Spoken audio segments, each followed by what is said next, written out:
Magandang araw sa inyong lahat. Ako nga pala si Darlene Algara, ang kasaysayan ng panitikang Pilipino sa panahon ng Hapones.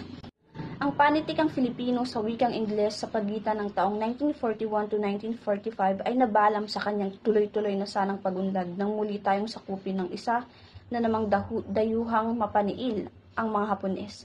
Natigil ang panitikan sa Ingles maliban sa Tribune at Philippine Review. Ang lahat halos ng pahayagan sa Ingles ay pinatigil ng mga Hapones. Naging maganda naman ang bunga nito sa Tagalog. Patuloy na sa umunlad ito sapagkat ang mga dating sumusulat sa Ingles ay bumaling sa pagsulat ng Tagalog. Si Juan Laya na dating manunulat sa Ingles ay nabilang sa pagsulat ng Tagalog dahil sa mahigpit ng pagbabawal ng pamahalaang Hapon tungkol sa pagsulat ng anumang akda sa Ingles. Ang lengguwaheng liwayway ay iniligay ng mga Hapones sa mahigpit na hanggang sa ipabahala ito sa isang Hapong nagngangalang Ishikawa. Sa madaling salita, nabigyan ng puwang ang panitikang Tagalog ng panahong ito. Magandang hapon po sa inyong lahat. Narito po ako sa inyong harapan upang italakay ang tatlong uri ng tula ang lumaganap sa panahong ito. Kinabibilangan ito ng haiku, tanaga, karaniwang anyo. Ano nga ba ang haiku? Ang haiku ay isang anyo ng tula na nagmula sa Japan. Hindi kagaya ng ibang uri ng mga tula. Ang haiku ay maikli lamang dahil ito ay gumagamit ng kaunting salita lamang. Sa katunayan, ang haiku ay may 3 taludtod lamang. Sa kabuuan, ang haiku ay mayroon lamang na 17 na pantig. Ano nga ba ang tanaga? Ang tanaga ay isang uri o porma ng Tagalog na tula na may 4 na taludtod. Binubuo ng 7 pantigan, bawat taludtod at naglalaman ng isang diwa ng makata. Ano naman ang karaniwang anyo? Ang karaniwang anyo, ito ay isang paraan upang maipakita sa mga mambabasa ang pangunahing paksa, layunin, metodolohiya na natuklasan at konklusyon ng isang pagsusuri. Ang mga dula sa panahong ito, nagkaroon ng puwang ang dula ng panahon ng mga Hapon. Ang mga malalaking sinihan ay ginawa na lamang tanghalan ng mga dula. Karamihan sa mga dulang pinalabas ay salin sa Tagalog at Ingles. Sila rin ay nagtatag ng isang samahan ng mga mandudulang Pilipino na pinangalanan nilang Dramatic Philippines. Ilan sa mga nagsisulat ng dula ay ang mga sumusunod. Si Jose Fernandez, siya ang sumulat ng Pantay Pera. Si Francisco Rodrigo, siya ang sumulat ng Pula sa Puti. Si Clodoaldo del Mundo, siya ang sumulat ng Bulaga. Si Julian Cruz Balmaceda, siya ang sumulat ng Sino Ba Kayo? Dahil sa anak at higanti ng patay.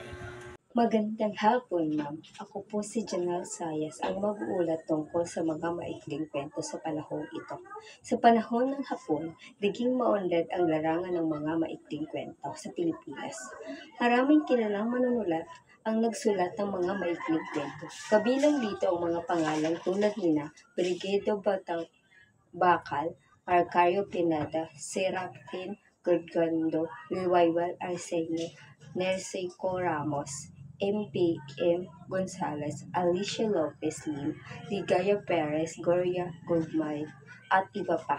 Noong taong 1945, isinigawa ang pagpili ng pinakamahusay na akda ng taon, kung saan ang mga inampal na binuo ni na Francisco Escarno, Jose Esperanza Cruz, Antonio Rosales, Rodolfo Timondo, at Theodore Santos ang napili ng 25 maikling kwento. Ang mga kwentong ito ay dumaan sa pagsusuri ni Lopez Q. Santos, Julian Cruz Palmalinda, at Inigo Ed Regalado.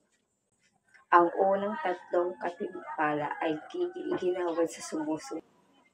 Lupang Tinupuan ni Narciso Reyes, unang gantimpala. Uhaw ang tiyaga ng lupa ni Liwayway Arsenio, pangalawang gantimpala, at lungsod na yun at dagat-dagatan ni M.W.M.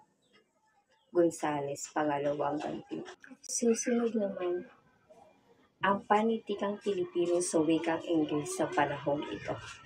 Sa larangan ng panitikang Pilipino sa wikang Ingles, naging makulilim ito noong panahon ng Hapon dahil sa mahigpit na pagbabawal ng mga Hapones sa pagsulat at pagtatanghal ng akda sa Ingles.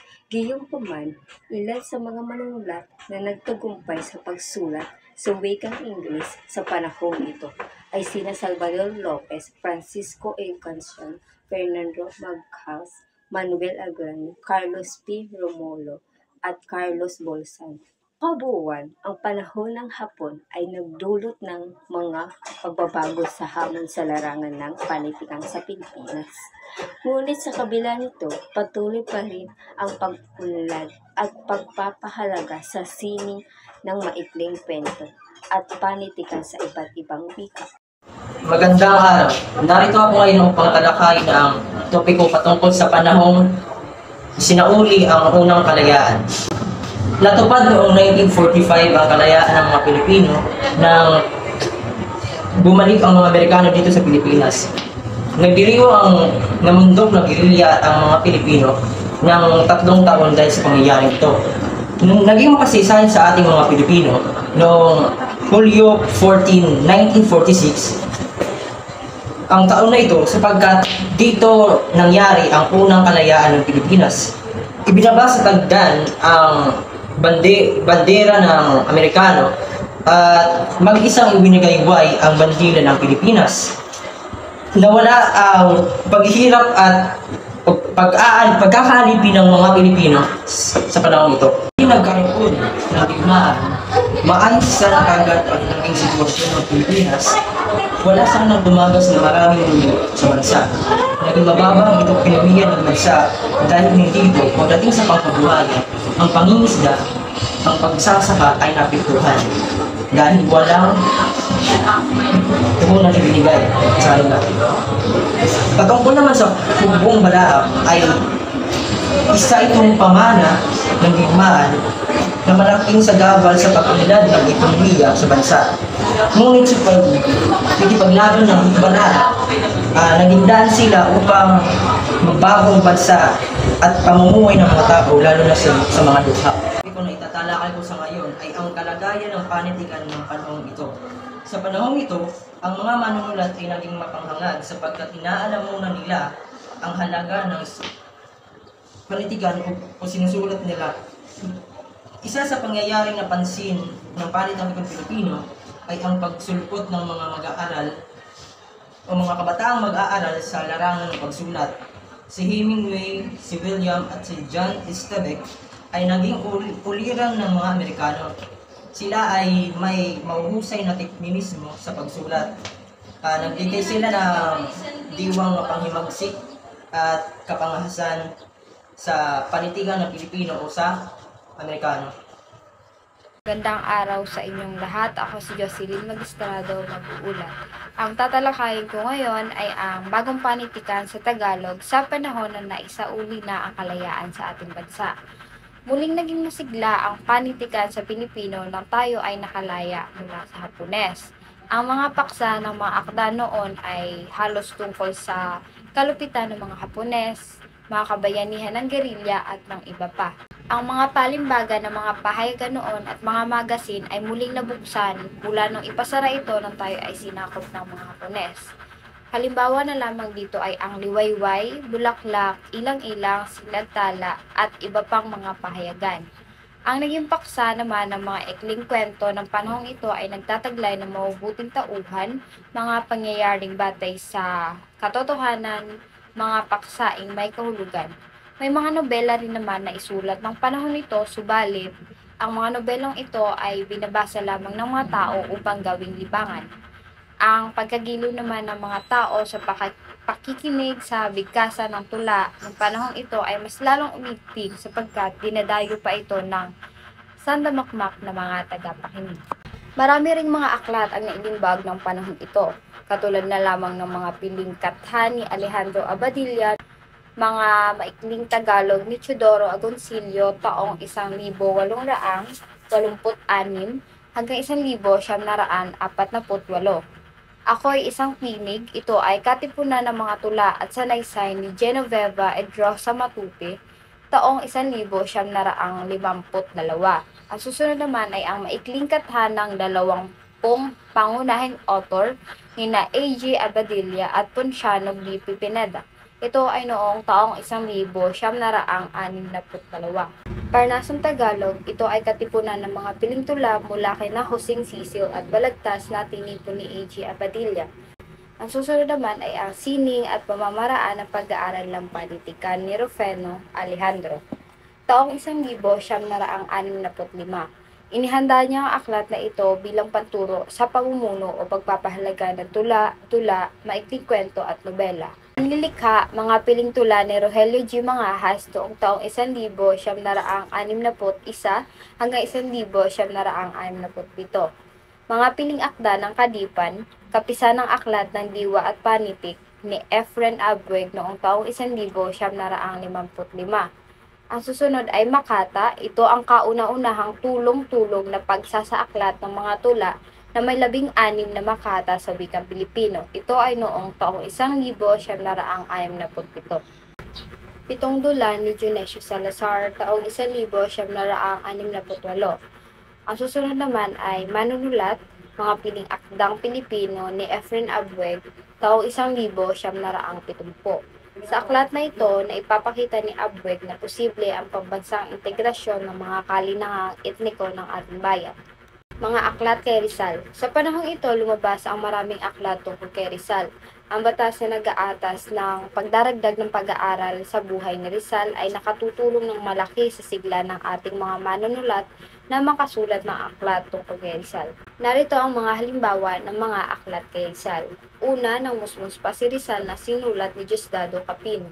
Ang susunod naman ay ang ulirang mag-aaral na si Rizal, ang buhay at mga akda ni Rizal ni Ben Ongson, Rizal, ang bayani at guro ni na Domingo Landecho at iba pa. Gabay sa pag-aaral ng Norlin ni na Efren Abweg at iba pa. Dumako naman tayo sa muling pagsigla ng panitikang Ingles. Muling sumigla ang panitikang Pilipino sa wikang Ingles ng panahon ito. Maraming pahayagang Ingles ang lumabas tulad ng Philippine Free Press, Morning Sun ni na Sirius Mena Sr., ang Daily News ni na Ramon Roses, ang Philippines Herald ng mga Soriano, ang Chronicles ng mga Lopez at ang Bulletin ni Mensa. Sa karamihan ng pahayagang ito, madaling nasasabi ng nagmamasid na higit na marami ang mambabasa ng English kaysa sa sarili nating wika tulad ng Tagalog, Ilocano at Hiligaynon. Maraming aklat na mamahalin ang inilimbag ng mga manunulat sa wika English. Ang ilan sa mga ito ay ang mga sumusunod. Una, Philippine Cross Section ni na Maximo Ramos at Florentino Baleros noong taong 1950.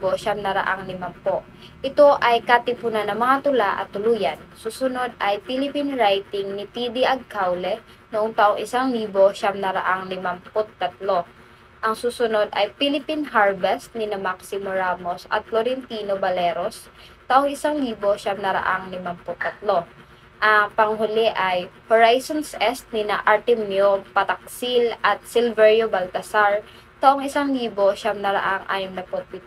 Ito ay katipunan ng mga akda ng mga professor ng University of the East na karamihan sa English ay short stories, essays, research papers, poems, at drama. Bawat malalaking paaralan ay may pahayagang may pitang pampanitikan para sa mga kwento, tula, at artikulong Ingles. Magaan-gaan na ngayon sa mga Pilipino ang Ingles at mga karunungang teknisismo ay lalong malawak ngayon kaysa sa dati. At ang tatalakayin ko po ngayon ay tungkol sa ang Timpalak Palangka. Ang Timpalak Palangka isa ring nakapagsigla sa ating mga manunulat na Pilipino. Ang pagkakalunsad ng Timpalak Palangka o Palangka Memorial Awards for Literature na pinamumunuan ni Ginoong Carlos Palangka Sr. noong 1950. Hanggang ngayon ay patuloy pa rin sa pagbibigay gantimpala ang timpalak na ito. Bagamat ang nagtataglay ay yumao na. Ang larangan pinagkakaluban dito ay ang maikling kwento, dula at tula. Ang kauna-unahang mga nagwagi sa unang taong 1950 to 1951 ng timpalak sa larangan pagsusulat ng maikling kwento ay ang mga sumusunod. Unang gantimpala ay ang kwento ni Mabuti ni Genoveva ed Rosa Matuti. Ikalawang gantimpala ay ang Mabangis na Kamay, Maamong Kamay ni Pedro Kapulong. Ikatlong gantimpala ay ang Planeta, Buwan at Mga Bituin ni Elpidio P. Kapulong. At ang susunod po ay ang Dulang, unang nagkamit ng gantimpala sa Timpalak Palangka. Simula noong 1953 hanggang 1954 ng Timpalak Palangka ang pagpili sa pinakamusay na dula at ang nagwagi ng unang gantimpala ay ang Hulyo 4, 1954 ni Dionisio Salazar. Ang dulang ito ay naglalahad ng hukbong mapagpalaya ng bayan na ibagsak ang mga pamahalaang Pilipino noong ni Pangulong Magsaysay.